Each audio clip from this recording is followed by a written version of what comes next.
الحمد لله نحمده ونستعينه ونستغفره ونؤمن به ونتوكل عليه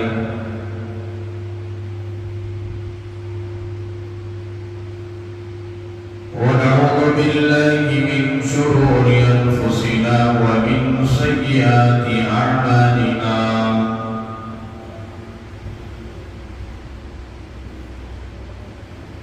من يهده الله فلا مضل له ومن يضلله فلا هادي له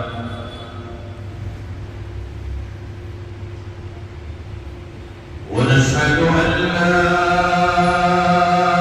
إله إلا الله وحده لا شريك له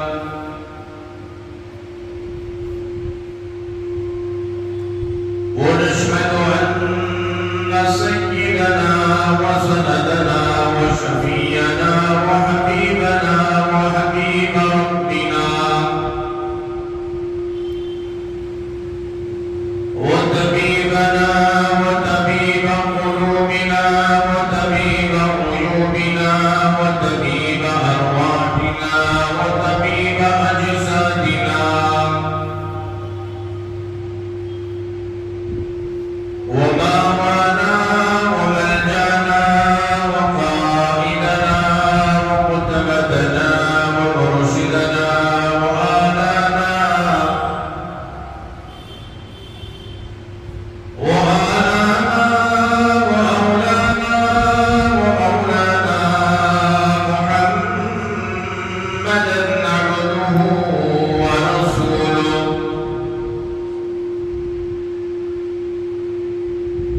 صلى الله عليه وعلى آله وأصحابه وبارك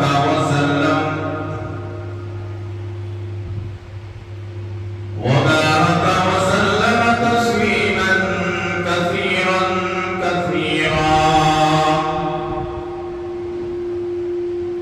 أما بعد فأعوذ بالله السميع العليم من الشيطان الرجيم بسم الله الرحمن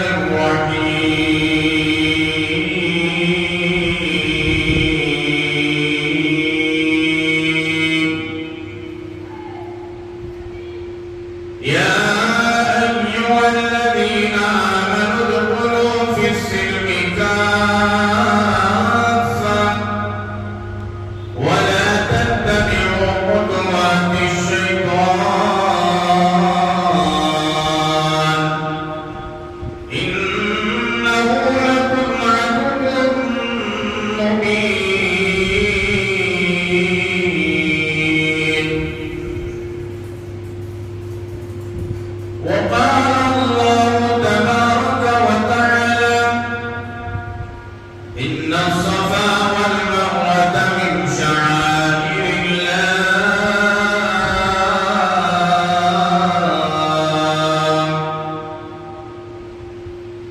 وقال الله تبارك وتعالى في مقام آخر وقال إني ذاهب إلى ربي سيهدين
صدري ويسر لي أمري واحلل عقدة من لساني يفقهوا قولي اللهم صل على سيدنا مولانا محمد في أول كلامنا اللهم صل على سيدنا مولانا محمد في أوسط كلامنا اللهم صل على سيدنا مولانا محمد في آخر كلامنا.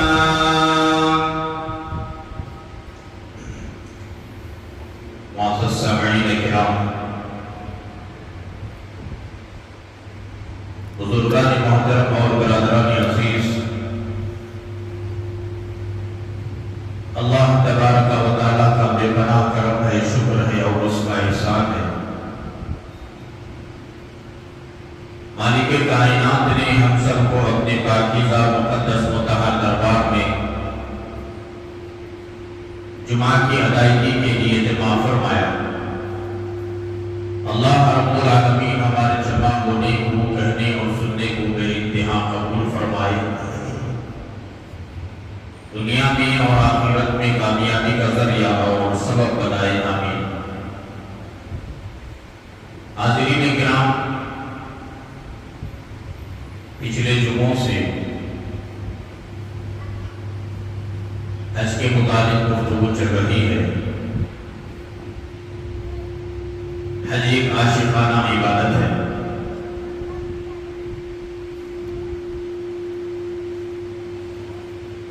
حج کہتے ہیں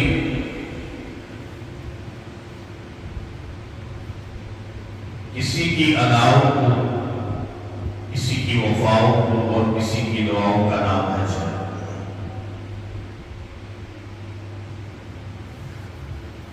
حج کے اندر آپ غور کریں گے تو معلوم ہوگا شروع سے لے کر آخر تک جس عمل کو حاجی انجام دیتے ہیں اس کے اندر ادائیں ہی ادائیں ہوتی ہیں اور دعائیں ہی دعائیں موجود ہیں۔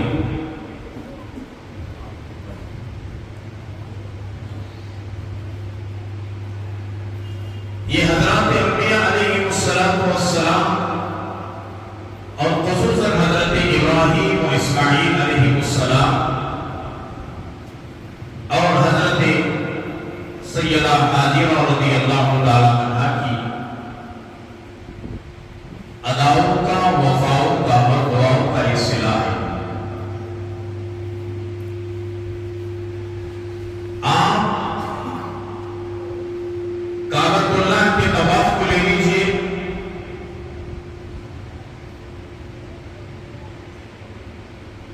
صفا اور مروہ کی سعی کو لے لیجیے،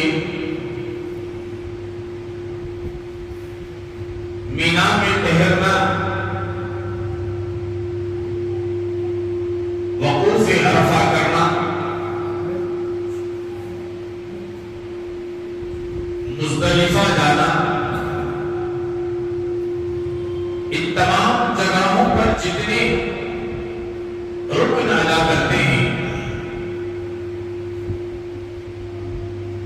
یہ سب کا سب حضرت ابراہیم و اسماعیل و حضرت سارہ، حضرت سیدہ ہاجرہ رضی اللہ تعالیٰ عنہ، ان تینوں کی اداؤں کا نام ہے۔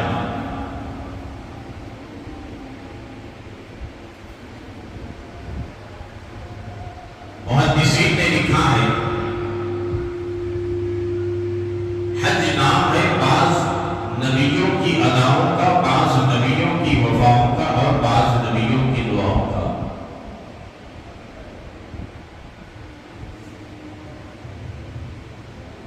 یہ حج کی نعمت ملی ہے مجھے اور آپ کو ساری کائنات کے آقا جناب محمد رسول اللہ صلی اللہ تعالی علیہ وآلہ وسلم کے صدقے میں۔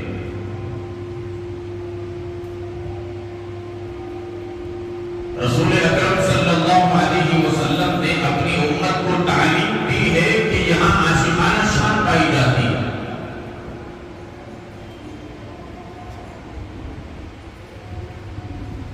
اس کے اندر ادا موجود ہے اور اس کے اندر وفا موجود ہے.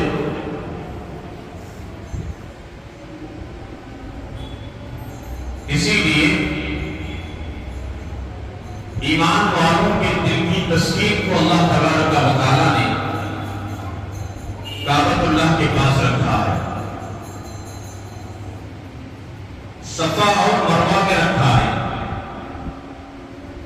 مزدلفہ میں رکھا ہے، عرفات میں رکھا ہے، مینا میں رکھا ہے، زمزم کے پاس رکھا ہے، حدیب کے پاس رکھا ہے اور مقام ابراہیم کے پاس رکھا ہے. اور آگے بڑھیے، ایمان والوں کے دل کی تسکین رسول اکرم صلی اللہ علیہ وسلم کے مقام میں روضہ اطہر کے پاس میں رکھا ہے، قبر مبارک کے پاس رکھا ہے، جنت البقیع میں رکھا ہے، ریاض الجنہ میں رکھا ہے. یہ تمام ایمان والوں کی تسکین اور سکون و اطمینان قلب کی جگہ ہے. اسی لیے حج کے اندر آپ غور و فکر کریں تو معلوم ہوتا ہے کہ کہیں دوڑنا ہے، کبھی بھاگنا، کبھی رکنا، کبھی ٹہرنا، کبھی دعائیں مانگنا. یہ سب کی سب اداؤں کا نام ہے. سیدنا ابراہیم علیہ السلام جلیل القدر پیغمبر ہیں، اللہ کے لاڈلے حبیب ہیں، خلیل ہیں.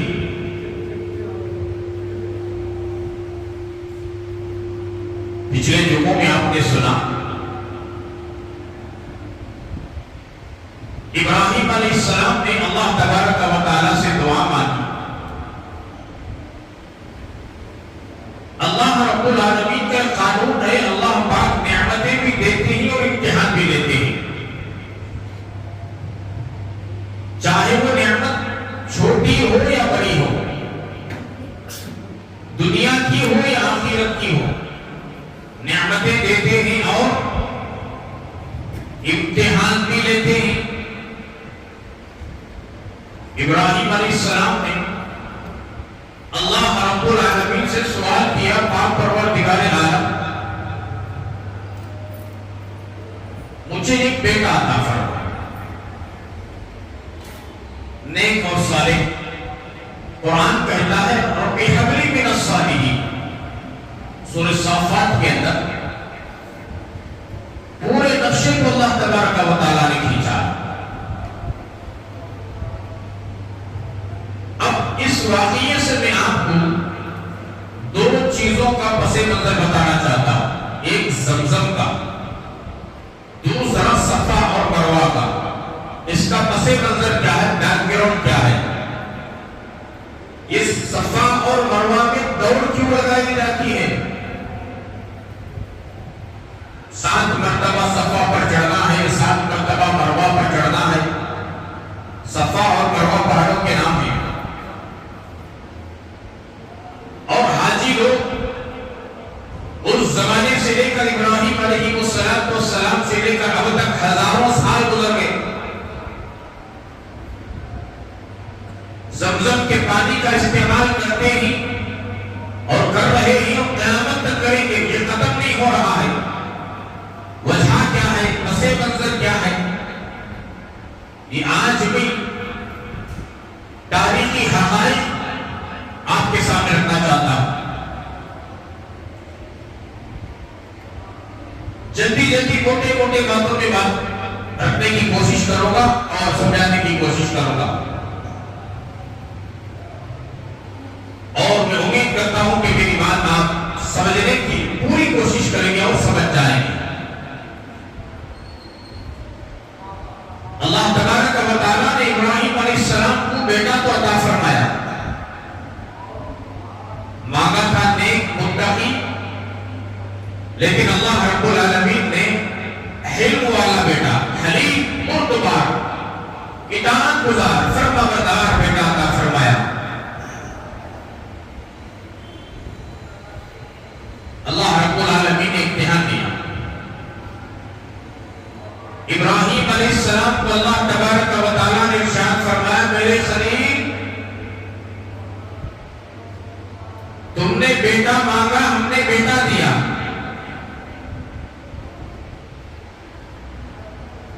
اب امتحان کے لیے تیار ہو جاؤ۔ اب یہاں ایک بات سمجھنے کی کوشش کیجئے، پیغمبر نے بیٹا کس سے مانگا؟ بولو بھائی، کس سے مانگا؟ اللہ سے مانگا۔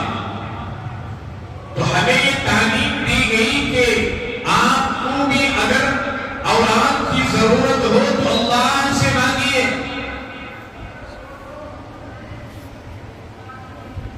ڈر ڈر کے ٹھوکریں نہ کھائیے، کسی اور در کے بھکاری نہ بنیے۔ یہ تعلیم دی گئی ہمیں۔ ساری کائنات کو جو اللہ وجود بخشا ہے، جس نے آسمانوں کو پیدا کیا، جس نے زمینوں کو پیدا کیا، چاند و سورج کو پیدا کیا، ستاروں کو، سیاروں کو، ہواؤں کو پیدا کیا، فضاؤں کو پیدا کیا، سمندروں کو پیدا کیا، پہاڑوں کو پیدا کیا، مشرق اور مغرب، شمال اور جنوب کو پیدا کیا، جنات کو پیدا کیا، جمادات کو پیدا کیا، نباتات کو پیدا کیا، جنتوں کو، پرندوں کو، حیوانات کو پیدا کیا۔ اور اللہ تبارک و تعالیٰ نے مجھے اور آپ کو اپنے فضل و کرم سے انسان بنا کر پیدا کیا۔ اولاد کی ضرورت ہو تو کیا ہمیں اولاد اللہ نہیں دے گا؟ یہ ذہنوں کے اندر جو بات بیٹھی ہوئی ہے کہ فلاں جگہ سے اولاد ملے گی، یہ غلط خیال نکال دو۔ یہ توحید اور یقین اور توکل کے خلاف بات ہے۔ جب کسی کو اولاد اللہ دینا چاہے، پوری دنیا روک نہیں سکتی۔ جب کسی کو اولاد اللہ نہ دینا چاہے، پوری دنیا کی طاقت مل کر کے اللہ کی رب، اللہ رب العزت کی جلال کی قسم کھا کر میں کہتا ہوں، ایک اولاد نہیں دے سکتے۔ کیوں ڈر ڈر کے بھکاری بنتے ہو؟ ڈر ڈر کے ٹھوکریں کھاتے ہو؟ کبھی تعویذ کا سہارا دیا، کبھی کلیتے کا سہارا دیا، کبھی عامل کا سہارا دیا، کبھی کامل کا سہارا دیا، کبھی کسی نقلی باباؤں کا سہارا دیا، کبھی مندروں کا سہارا دیا، کبھی پنڈتوں کا سہارا دیا، کبھی پجاریوں کا سہارا دیا، کبھی درختوں کا سہارا لیا، کبھی دھاگوں کا سہارا لیا، کبھی ڈوریوں کا سہارا لیا۔ ایک کیا شوشہ بنا رکھا ہے اسلام کو؟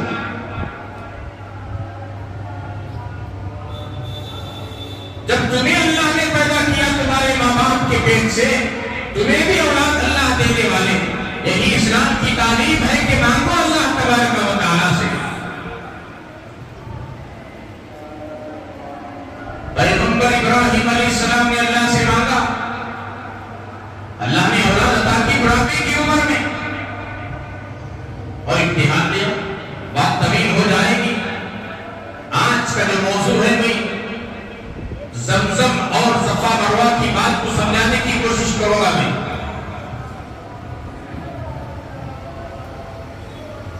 امتحان کیا تھا؟ اللہ تبارک و تعالیٰ نے ابراہیم علیہ السلام کو حکم دیا، اے میرے خلیل، تم نے اولاد کو مانگا، ہم نے تمہیں نیک اور صالح، بردبار، اطاعت گزار، فرمانبردار بیٹے کو عطا فرمایا۔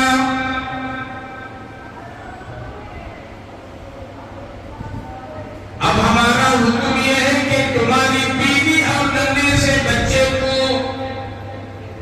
وادی بیضان میں، جنگلوں بیضان میں چھوڑ کر کے نکل جاؤ۔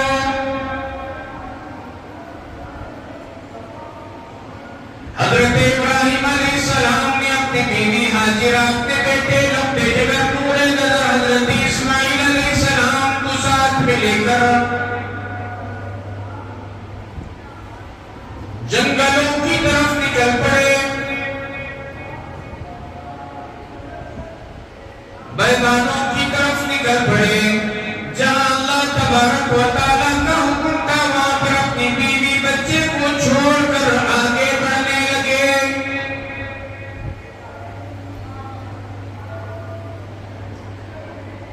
نہ کوئی انسان، نہ چرندہ، نہ پرندہ، نہ کوئی سایہ، ایسا جنگل و بیابان میں حضرت ابراہیم علیہ السلام نے اپنی بیوی اور اپنے اپنے جگر بیٹے کو چھوڑ کر نکل پڑے۔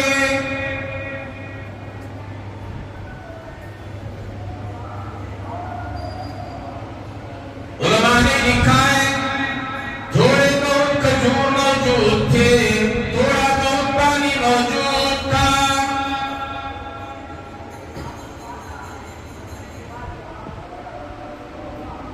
بیوی اور بچے کو چھوڑ کر ابراہیم علیہ السلام آگے بڑھنے لگے۔ حضرت حاجرہ رضی اللہ تعالیٰ عنہ دوڑتی ہوئی گئی، اپنے شوہر کے دامن کو پکڑ کر پوچھنے لگی، بتاؤ تو صحیح جنگل و بیابان میں مجھے اور میرے اکلوتے ننھے منھے بچے کو چھوڑ کر کہاں چل پڑے؟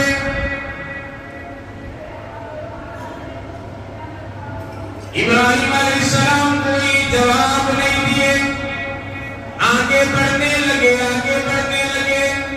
حضرت سیدہ حاجرہ رضی اللہ تعالیٰ عنہ سوال پر سوال کرتے رہے، بتاؤ تو صحیح، میری خاطر نہ صحیح، بچے کی خاطر تو بتاؤ، اکیلے میں جنگل و بیابان میں ہمیں چھوڑ کر یوں کیسے چل پڑے؟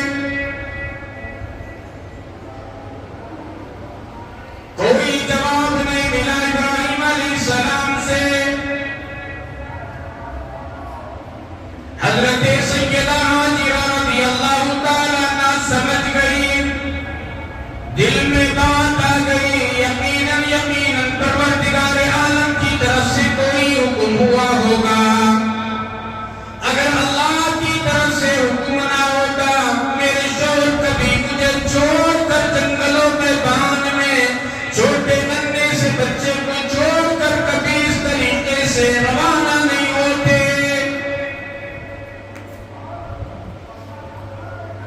آگے سے سیدہ حاجرہ رضی اللہ تعالیٰ عنہ نے ابراہیم علیہ السلام سے پوچھا، اے میرے شوہر نامدار، ہمیں یہاں چھوڑ کر جانے کا کیا خدا نے حکم دیا ہے؟ حضرت ابراہیم علیہ السلام کہنے لگے، جی ہاں، اللہ کا حکم ملا ہے۔ ایک جملہ تھا، ہاں اللہ کا حکم ہے تمہیں اور اس ننھے بچے کو یہاں جنگل و بیابان میں چھوڑنے کا۔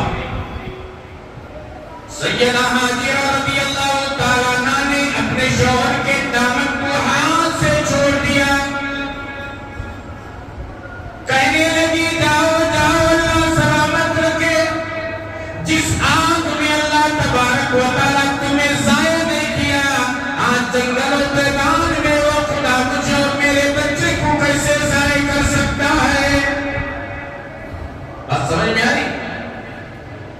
کیا تاریخی جملہ تھا، جس آنکھ میں اللہ نے تمہیں ضائع نہیں کیا، نقصان نہیں پہنچایا، اس پیغمبر کی بیوی اور بچے کو اس جنگل و بیابان میں خدا کیسے ضائع کر سکتا ہے، نقصان پہنچا سکتا ہے؟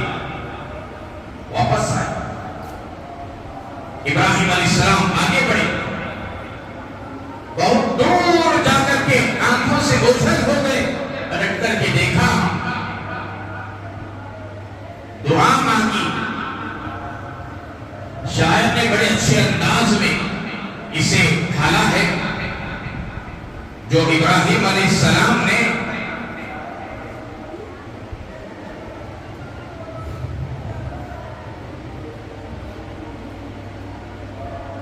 دعا مانگی اپنی بیوی کے لیے اور بچے کے لیے، کیا دعا مانگی؟ زہر کے وقت ابراہیم نے اٹھ کر دعا مانگی، یعنی صبح کے وقت نے سکون قلب مانگا، خوئے تسلیم و رضا مانگی کہ اے مالک عمل کو تابع ارشاد کرتا ہوں، میں بیوی اور بچے کو یہاں آباد کرتا ہوں، اسی سنسان وادی میں انہیں روزی کا سامان دے، اسی بے بر و سامانی کو شان سدا بہار دے، الہی نسل اسماعیل بڑھ کر قوم ہو جائے، الہی نسل اسماعیل بڑھ کر قوم ہو جائے، یہ قوم ایک روز پابندے صوم و صلاۃ ہو جائے، بشارت تیری سچی ہے، تیرا وعدہ بھی سچا ہے، بس اب تو ہی حافظ ہے، یہ بیوی ہے اور یہ بچہ ہے۔ یہ دعا مانگ کر ابراہیم علیہ السلام آگے بڑھے۔ اب ادھر دیکھا حضرت حاجرہ رضی اللہ تعالیٰ عنہ، تھوڑا کھجور تھوڑا پانی تھا، اب کتنے دن چلے گا وہ کھجور اور پانی؟ ایک وقت آیا کھجور بھی ختم ہو گیا، پانی بھی ختم ہو گیا۔ عورت کا یقین دیکھیے، اللہ کی ذات پر بھروسہ دیکھیے دوستو، کتنا کامل یقین تھا اور بھروسہ تھا، مصمم ارادہ تھا۔ پانی ختم ہو گیا، کھجور ختم ہو گیا، اب بھوک لگنے لگی، پیاس لگنے لگی، اور بچے کو بھی پیاس ستانے لگی۔ ماں کا شکم سیر ہے تو بچے کو دودھ ملے گا، ماں بھوکی ہے تو بچے کو بھی دودھ نہیں ملے گا۔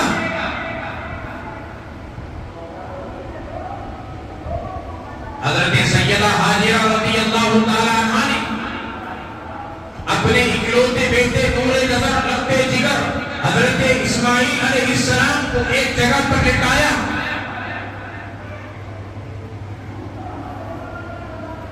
نکل پڑی پانی کی تلاش میں۔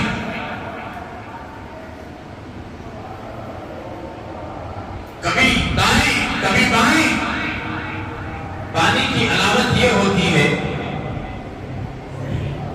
جہاں پرندے اڑ رہے ہوتے ہیں اوپر، وہ جگہ پر پانی ہے، وہ جگہ پر آبادی ہے۔ کبھی دور دراز سفر میں جانے کا موقع ملے تو اس علامتوں کو یاد رکھیں۔ جنگلوں بیابان میں کبھی جانے کا موقع ملے، کبھی ایسی جگہ جانے کا موقع آ جاتے ہیں جہاں پر پتہ نہیں چلتا کہ شہر کہاں ہے، پانی کہاں ہے، وہاں پہچاننے کے لیے علامتیں یہ ہیں۔ اوپر کے حصے میں جہاں چرندے پرندے اڑ رہے ہوتے ہیں، سمجھ لو کہ وہاں پانی بھی ہے اور انسانی آبادی بھی ہے۔ تو حضرت سیدہ حاجرہ رضی اللہ تعالیٰ عنہ نے پانی کی تلاش میں نکل پڑی، چاروں طرف دیکھا نظر نہیں آئی، اور سامنے دیکھی تو پہاڑ تھی جسے صفا اور مروہ کا پہاڑ کہتے ہیں۔ حضرت سیدہ حاجرہ رضی اللہ تعالیٰ عنہ دوڑتی ہوئی صفا پہاڑی پر چڑھی۔ آج وہ صفا پہاڑی نہیں ہے، میری اس بات کی تصدیق کریں کہ جو حجاج کرام وہاں حج کے لیے عمرے کے لیے گئے، ان جیسا پہاڑ جو سیدہ حضرت حاجرہ رضی اللہ تعالیٰ عنہ کے زمانے میں جو پہاڑ تھا صفا اور مروہ، وہ پہاڑ اگر آج ہوتا کوئی حاجی کی طاقت و ہمت نہیں ہوتی اوپر چڑھ دے گی۔ اتنا بڑا پہاڑ، اسے مکمل طریقے سے چھانٹ کر کاٹ کر صاف بنا دیا گیا ہے، بالکل آسان بنا دیا گیا ہے۔ اب آسانی بھی اتنی آسانی، آسانیوں پر آسانی، آسانیوں پر آسانی۔ ہر کوئی ہٹا کٹا انسان سواری پر بیٹھ کر جانا چاہتا ہے۔ ہم چور پڑ گیا ہے، اب چل کر جانے کا تھوڑی دور جانے کے لیے اس کے اندر طاقت ہمت نہیں۔ جو کمزوروں کے لیے، معذوروں کے لیے، ضعیفوں کے لیے، لاچاروں کے لیے جو ویل چیئر بنایا گیا ہے، الیکٹرانک اس پر بیٹھ کر جو معذور صفا کی مروہ کی سعی کر رہے ہیں، ہٹے کٹے نوجوان کی مزے لے کر بیٹھے، یہ کیا تماشا بنا رکھا ہے بھائی؟ اللہ نے تجھے طاقت دیا، ہمت دیا، چل کر جاؤ، دوڑ لگاؤ، جیسے کہ سیدہ حاجرہ رضی اللہ تعالیٰ عنہ نے دوڑ لگائی۔ ایک ماں کی طرف اور ماں کی ممتا نے کیا سے کیا کر بتایا، کیا کرشمہ ہو گیا اور کیا کرامت ظاہر ہو گئی۔ انسان کی طرف اور فکر، مستراری، یہ جو چیزیں ہیں نا انسان کو اونچائی پر پہنچاتی ہیں۔ سیدہ حاجرہ رضی اللہ تعالیٰ عنہ صفا پر گئی، تلاش کی، ادھر ادھر پہاڑ پر کھڑے ہو کر دیکھنے لگی، کہاں جو کہیں گاؤں نظر آ جائے یا چرندے پرندے نظر آ جائیں یا کوئی انسان کی کوئی ایک پہچان ہو جائے، علامت ظاہر ہو جائے تو وہاں چلے جائیں۔ صفا پر 7 مرتبہ چڑھی، دوڑ لگائی، دیکھا صفا سے کوئی نظر نہیں، انسان کی کوئی جھلک نہیں، اور پانی کا کوئی نام و نشان نظر نہیں آیا، چرندے اور پرندوں کا کوئی نام و نشان نظر نہیں آیا۔ اب حضرت سیدہ حاجرہ رضی اللہ تعالیٰ عنہ مروہ پر چڑھی، صفا پر چڑھی، دیکھی نظر نہیں آیا، پھر مروہ پر، پھر دوڑتی ہوئی آئی، صفا پر چڑھ کر اپنے بیٹے کو دیکھنے لگی، کوئی جانور درندہ تو نہیں آ گیا، کوئی اور مخلوق تو آگا کہ میرے بچے کو نقصان تو نہیں پہنچایا۔ پانی کی بھی تلاش ہے، ادھر بچے کی بھی فکر ہے، کوئی نقصان نہ پہنچا دے۔ اتنی بے قراری اور بے چینی تھی حضرت سیدہ حاجرہ رضی اللہ تعالیٰ عنہ کے اندر کہ پانی نہیں، ایک تو پانی کی بے چینی، پانی کی تلاش، ادھر بچے کی بے چینی کہ کہیں کوئی نقصان نہ پہنچا دے، پتہ نہیں جنگل کے اندر سے کون کدھر سے آ جائے اور نقصان پہنچا دے، بچے کو اٹھا کر لے چلے جائیں، چیر دے، پھاڑ دے، ڈر لگتا ہے۔ بڑی پریشان تھی حضرت سیدہ حاجرہ رضی اللہ تعالیٰ عنہ۔ 7 مرتبہ صفا پر چڑھی، 7 مرتبہ مروہ پر چڑھی، کسی نے آواز لگائی، سنو، حضرت حاجرہ سر کر کھڑی ہو گئی، بڑی غور و فکر کے ساتھ جس طرف سے آواز آئی کان لگا کر سننے لگی۔ حضرت سیدہ حاجرہ نے کہا میں سن رہی ہوں، کون؟ جو کہنا ہے کہہ دے۔ پھر آواز آئی سنو، حضرت سیدہ رضی اللہ تعالیٰ عنہ کو کچھ احساس ہوا کہ یہاں میری بات کوئی سن رہا ہے، چاروں طرف نگاہ دوڑائی اور اس آواز میں اور دوڑنے میں تھوڑی دیر کے لیے بچے طرف سے نظر اوجھل ہو گئی، ہٹ گئی۔ اب فوراً خیال آیا کہ بچے کی طرف دیکھنا چاہیے، اب دیکھا تو کوئی ایک شخص کھڑا ہوا نظر آیا، حضرت اسماعیل علیہ السلام کے پاس، ننھا جو بچہ تھا معصوم، اس کے پاس دوڑتی ہوئی ماں آئی،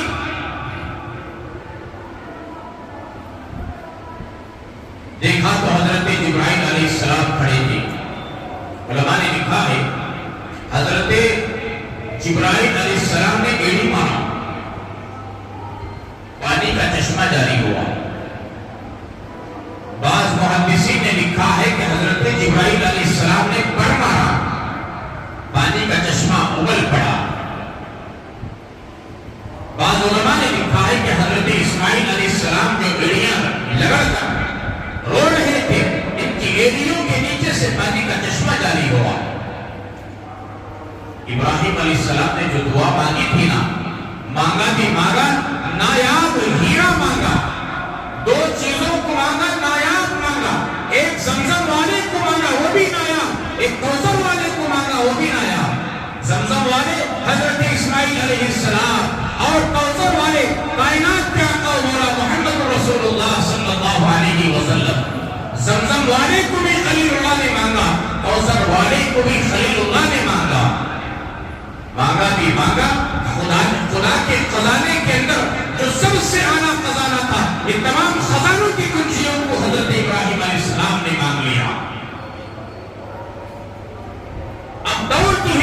سیدہ حاجرہ رضی اللہ تعالیٰ عنہ آئی،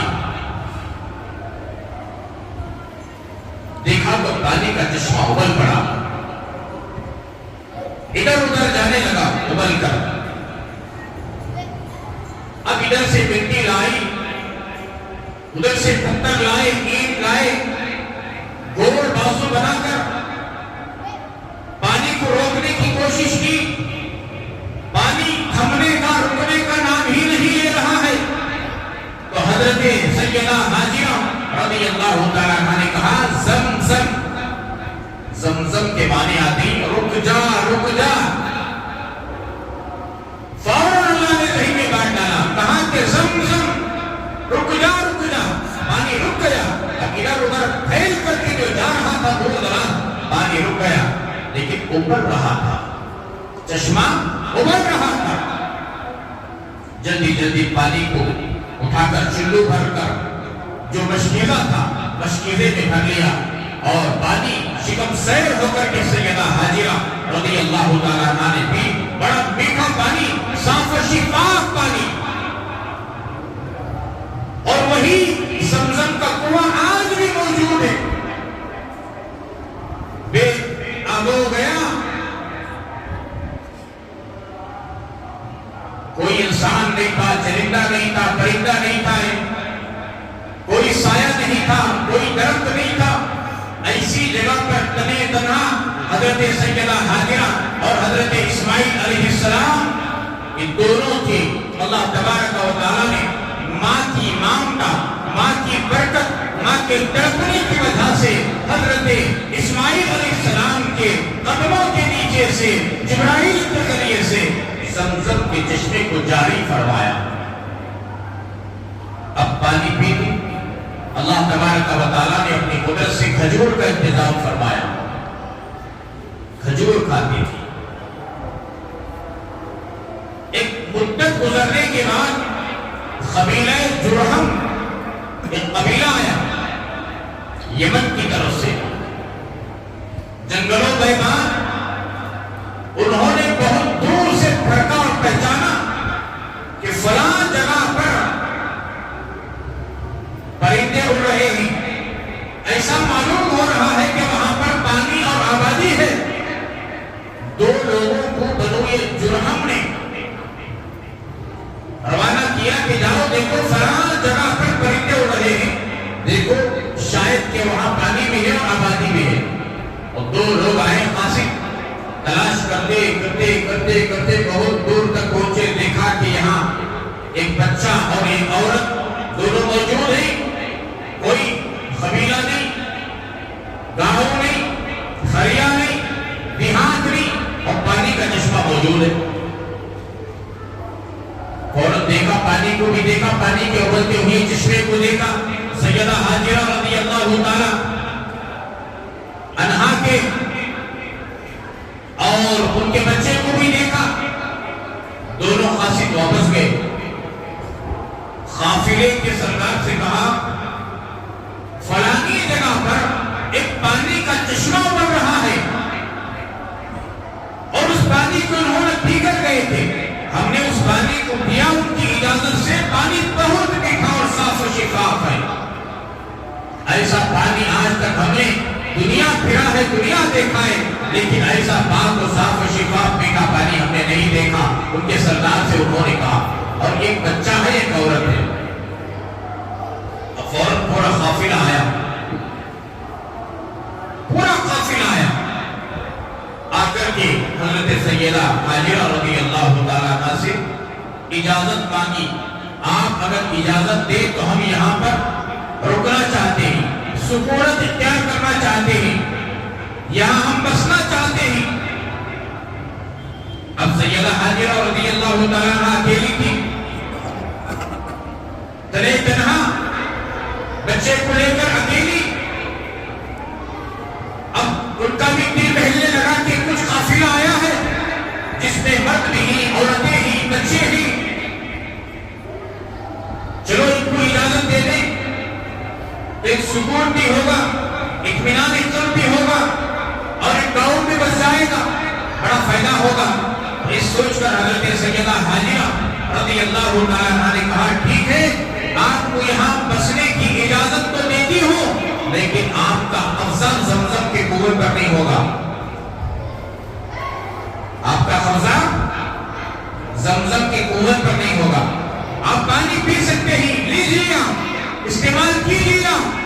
لیکن کنویں پر قبضہ نہیں ہوگا. آپ بسیں رہیں, آپ کی پوری نسل رہے, کوئی حرج نہیں, لیکن آپ جب تک رہیں گے, آپ کا خاندان, قبیلہ, نسل در نسل جب تک چلے گی, اس وقت تک کنویں پر زمزم کے آپ کی اختیاری نہیں چلے گی, آپ کا قبضہ نہیں چلے گا. انہوں نے مان لیے ٹھیک ہے, ہمیں اس پر قبضہ کرنے کی کیا ضرورت ہے, ہمیں یہاں بسنے کے لیے جگہ بہت اچھی ہے, ماحول سازگار ہے, پاک و صاف جگہ ہے, اچھی جگہ ہے, پسند آئی جگہ, اور پانی بھی اتنا میٹھا, صاف و شفاف, تو ہم رہنے کے لیے جگہ مل رہی ہے, یہی بڑی بات ہے ہمارے لیے. ہم زمزم کی کنویں پر قبضہ نہیں کریں گے. حضرت سیدہ حاجرہ رضی اللہ تعالیٰ عنہ نے اجازت دے دی. اس وقت بنو جرہم کے جو قافلے والوں نے آئے تھے, پڑاؤ ڈالا. کہاں پر؟ جہاں حضرت سیدہ حاجرہ اور حضرت اسماعیل علیہ السلام تھے, ماں بچہ دونوں. پڑاؤ ڈالا, کچھ مکان ہو گئے, ایک قریہ بن گیا, چند گھروں پر مشتمل ایک قریہ بن گیا. وہ جنگل کے اندر دو تھے, قافلہ آیا, قریہ بن گیا. اب الحمدللہ رب العالمین وہ جنگل میں پورا منگل ہو گیا.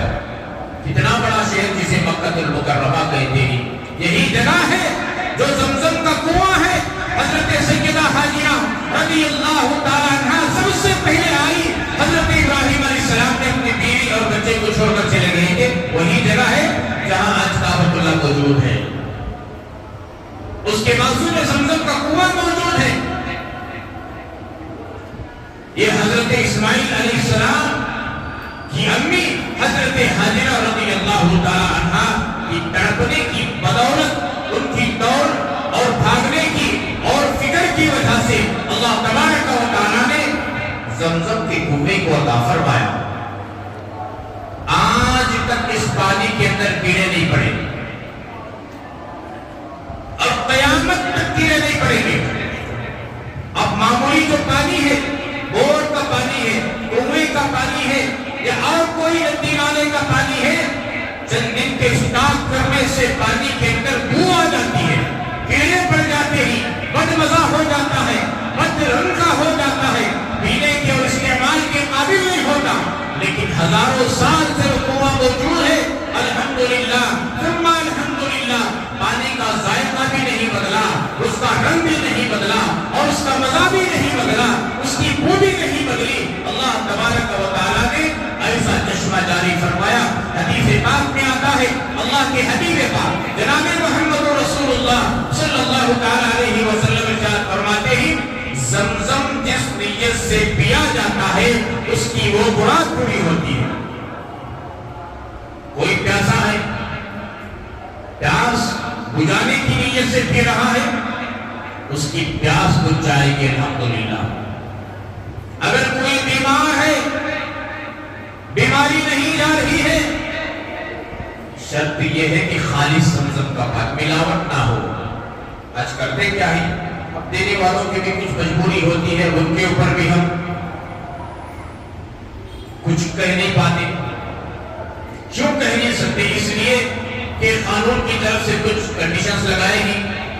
5 لیٹر کا ابھی قریب سعودی حکومت کی طرف سے یہ کنڈیشنز لگا ہے کہ 5 لیٹر کا کین لے جا سکتے ہیں ایک آدمی, اس سے زائد نہیں.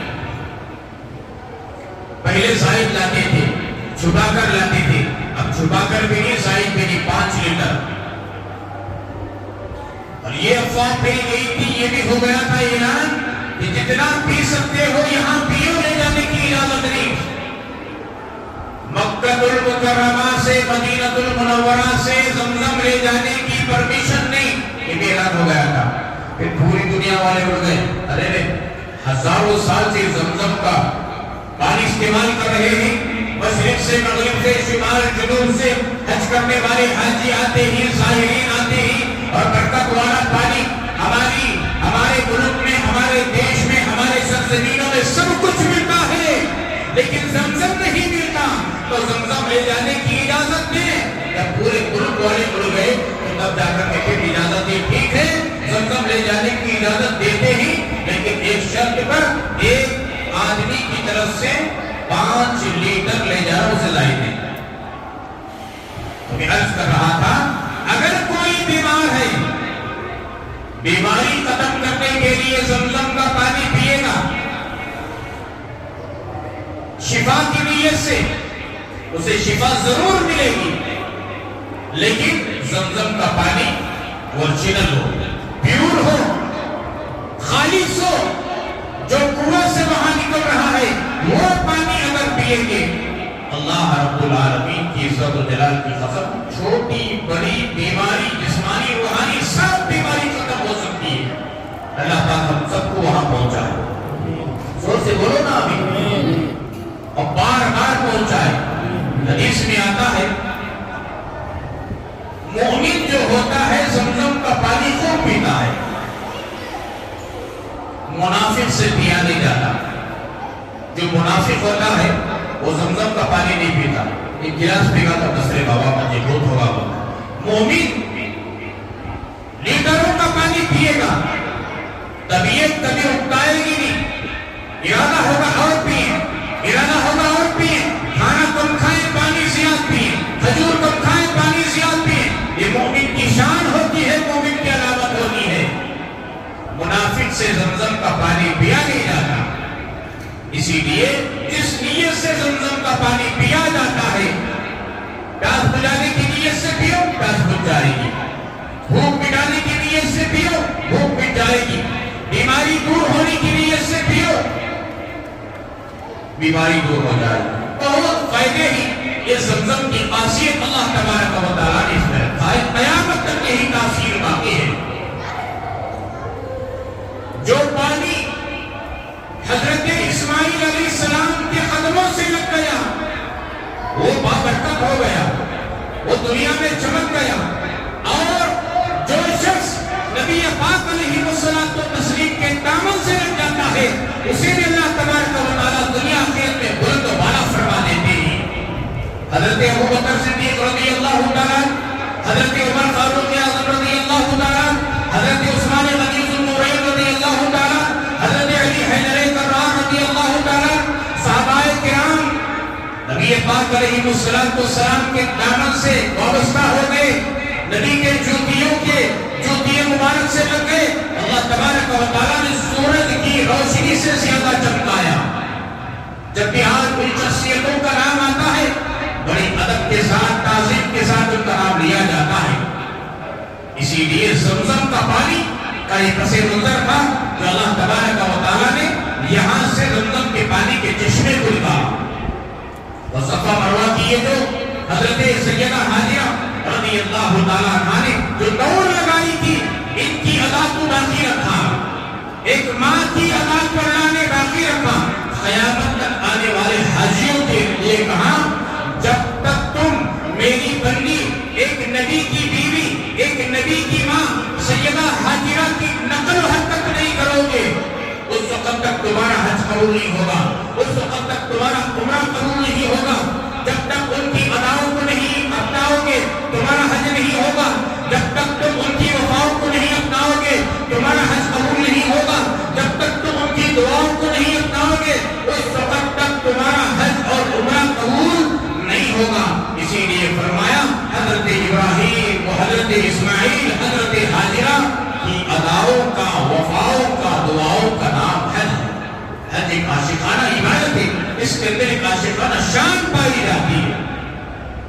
یہ صفا اور مروہ کے اندر دوڑ لگانا بھاگنا یہ سب ادائیں ہی حضرت سیدہ حاجرہ رضی اللہ تعالیٰ عنہا کی. اور یہ حجر اسود اس کی میں نے تاریخ کے مطابق گزشتہ جمعہ کچھ مختصر سے رکھا. یہ جنت سے لایا گیا پتھر. حدیث پاک میں آتا ہے حجر اسود سے استلام کرنا یا بوسہ دینا. حدیث مبارکہ میں آتا ہے قطب عالم محبوب العلماء والصلحاء حضرت حافظ پیر ذوالفقار احمد صاحب نقشبندی مجددی دعوت برکاتہ العالیہ نے حضرت شیخ نے لکھا ہے جو کوئی حجر اسود کو بوسہ دیتا ہے یا چھوٹا ہے اس نے گویا کہ اللہ سے مصافحہ کرنے کے برابر ہے۔ اللہ پاک کی سعادت ہم سب کو نصیب فرمائے۔ اللہ تبارک و تعالی ہم تمام کو حج اور عمرے کی سعادت بار بار نصیب فرمائے۔ کل پہلا قافلہ ہمارے شہر بنگلور سے حج کے لیے روانہ ہوا ہے۔ اللہ تبارک و تعالی سے دعا فرمائے کہ ان کے جانے میں آسانیاں پیدا فرمائے، رکاوٹوں کو دور فرمائے، عافیت کے ساتھ پہنچ کر حج کے جتنے ارکان ہیں آرام سے ادا کر کر پھر عافیت کے ساتھ اپنے گھروں تک پہنچنے کی توفیق عطا فرمائے۔ باقی کی تفصیلات انشاءاللہ الرحمن آئندہ جمعہ کرنے کی کوشش کروں گا۔ اللہ پاک ہم تمام کو جو کہا گیا سنا گیا بلکہ توفیق عطا فرمائے۔ آمین و آخر دعوانا الحمدللہ رب العالمین۔ ایک گزارش ہے، مسجد کے پیچھے کے حصے میں بہت سارے لوگ آٹو ٹیمپو وغیرہ کھڑا کر کر آنے جانے کا راستہ پورا مکمل بن کر رہے ہیں۔ اس کا خاص خیال کرو میرے بھائیوں، مسجد کا حصہ ہے پیچھے، آنے جانے کے راستے میں رکاوٹ پیدا کرنا، تکلیف دینا، علماء نے لکھا ہے یہ گناہ کبیرہ ہے۔ کسی کے راستے میں آڑ بن کر کے رکاوٹ پیدا کرنا، ہمارے ذریعے سے کسی اور کو تکلیف ہو رہی ہے۔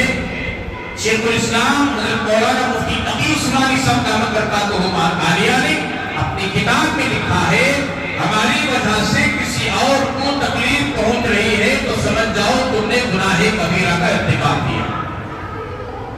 پیچھے دیکھو ٹپو کھڑا ہو، چھوڑو ٹپو کھڑا ہو، بھائی شڈا ہی اللہ کے بندے کہیں کو کھڑے سو، ان کا چلنا نہیں چلنا روزی روٹی، وہاں کھڑا ہو نا، تمہارے آٹو وہاں کھڑا ہو، تمہارے ٹپو وہاں کھڑا ہو۔ ہاں کبھی اتفاق سے آ گئے، کھانے کا ٹائم ہے، نماز کا ٹائم ہے، تھوڑی دیر کھڑا لیے آدھا گھنٹہ ہی، تو الگ بات ہے، الگ مسئلہ ہے۔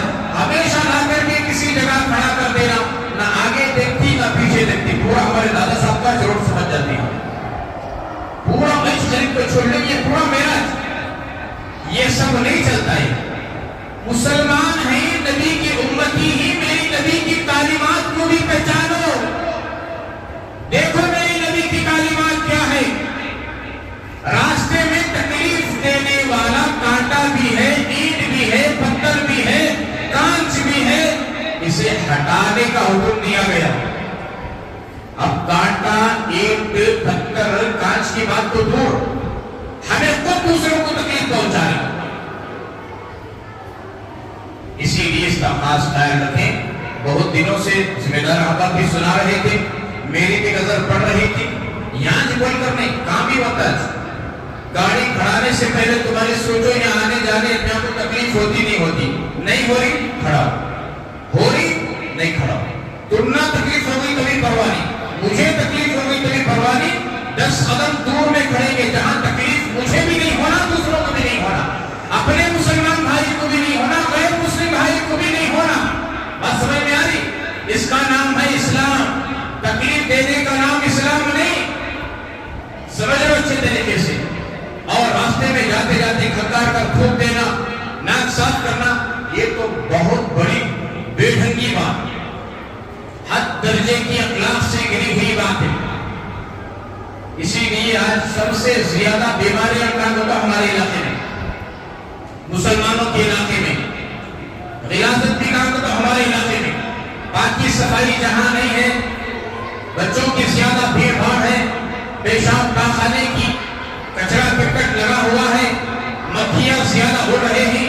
ایک بہت بڑے اللہ والوں کی بات بتا رہا ہوں، پتے کی بات، میں نے ان کی جوتیوں کے پاس، ایک اللہ کے ولی کے جوتیوں کے پاس بیٹھ کر میں نے سنا ہے، اپنے کانوں سے سنا ہے، وہ فرماتے تھے ہمارے مسلمانوں کے علاقے کی پہچان یہ ہے جہاں زیادہ کچرا ہوتا ہے، بھیڑ بھاڑ ہوتی ہے، گالی گلوچ ہوتا ہے، مکھیاں زیادہ ہوتے ہی، کچرا ہوتا ہے، پیشاب پاخانے کا انگار نظر آتا ہے، ادھر دیکھو ادھر دیکھو پیشاب نظر آتا ہے، پاخانہ نظر آتا ہے، تھوکنا نظر، غلاظت نظر آتی ہے، کوئی ناک صاف کر رہا ہے، یہ ساری حرکتیں نظر آ رہی ہیں، تو دور کھڑے ہو کر سمجھ جاؤ کہ یہ ہمارے مسلمانوں کا علاقہ ہے۔ اس وقت مجھے بات سمجھ میں نہیں آئی، اللہ کے اولیاء کی جو بات ہوتی ہے بہت بڑی بات ہوتی ہے، بہت بڑی بات، ان کو کشف ہوتا ہے، الہام ہوتا ہے. کشف اور الہام 8 دن کے بعد میں کیا ہوتا آج بولتی ہوں نا, مہینے کے بعد فلانی جگہ پر کیا ہوتا, شیواجی نگر میں سٹی میں کیا ہوتا, انجن میں کیا ہوتا, آج بولتی ہوں نا. اللہ کے نیک بندوں کو اللہ معلوم کراتی جسے کشف کہتے ہیں, الہام کہتے ہیں. بس سمجھ گئی. اور بعض اولیاء کی کرامت ہوتی ہے. اس وقت مجھے سمجھ میں نہیں حضرت کیا بول رہی سو یہ بات ہے. بعد میں جب میں تحقیق کرا, جب میں دیکھا واقعی اللہ والوں کی جو بات بہت بڑی بات. زیادہ گندگی, مصیبتیں, پریشانیاں, بیماریاں کیوں ہمارے علاقوں میں آتی. میرے بھائی باقی صفائی کا خیال نہیں, جاتے ہیں تو خاک کر کے ٹھوکا, آگے کون آ رہا, پیچھے کون آ رہا, سامنے کون آ رہا, کیا بھی اندھا بن کر, اندھا بھی جاتے جاتے کم سے کر کو تبھی دیکھو کیا تب کرتا. بات اندھے سے بدتر ہو گئی ہماری قوم. جاتے جاتے کیوں کام صاف کرا. الطہور شطر الایمان, رسول اللہ صلی اللہ علیہ وسلم کا فرمان ہے الطہور شطر الایمان, پاکی صفائی آدھا ایمان ہے. اس لیے پاکی صفائی کا بھی خیال کرو. اور ہماری وجہ سے کسی دوسرے بھائی, چاہے مسلمان بھائی ہو, چاہے غیر ہندو بھائی ہو, کسی کو تکلیف نہ ہو. ہماری وجہ سے کتے کو بھی تکلیف نہ ہو, ایک چرندے اور پرندے کو بھی تکلیف نہ ہو. اس کا خیال کر کر, اس کا عزم کر کر آپ زندگی گزارنے کی کوشش کریں گے.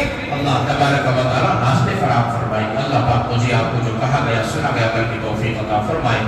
آمین. وآخر دعوانا الحمدللہ رب العالمین.